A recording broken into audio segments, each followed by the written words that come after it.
Settima corsa è la volta dei gentleman in sulchi a cavalli anziani di 5-6 anni. Sono in 6 al via.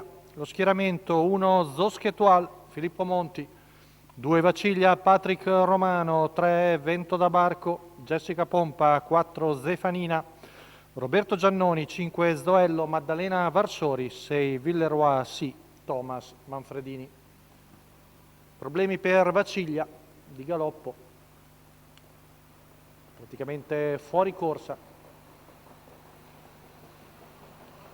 Stacco della macchina, veloci Zefanina e Zoello che cercano di scavalcare Zoschetual, urla sulla prima curva con Zoschetual che rientra di precisione ai 2 e quindi Filippo Monti si installa al comando mentre Zoello cerca di accodarsi secondo, rientra però Zefanina, fase un po' delicata con Zoello che alla fine viene giù alla corda e si installa davanti a Zefanina.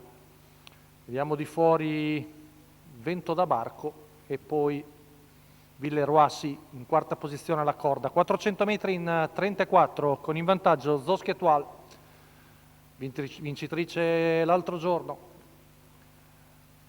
Vento da Barco la fianca, si mantiene secondo alla corda Zoello davanti a Zefanina e Villeroy.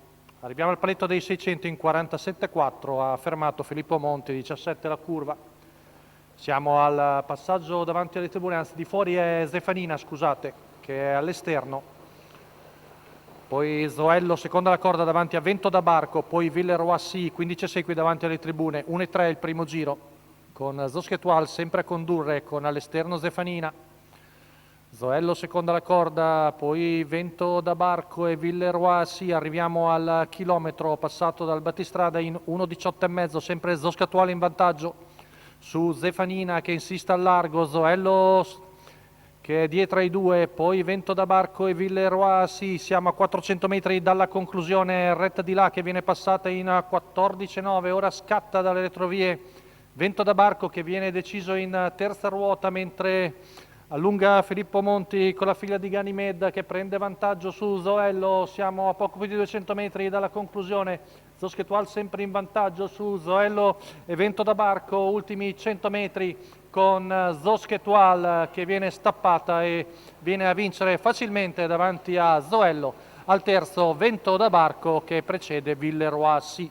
29 a chiudere, 14,3 la retta d'arrivo, 1,16,4 la media al chilometro. Zoschetual viene a replicare il successo dell'altro giorno sempre con Filippo Monti che ha, dopo una partenza molto delicata in cui è riuscito a rientrare a Zefanina e Zoello, è riuscito a graduare davanti e a vincere molto bene. Quindi Zoschetual, Filippo Monti, il training di Lorenzo Baldi, colori ovviamente di Filippo Monti, e vittoria per la figlia di Ganymede e Doran Jans.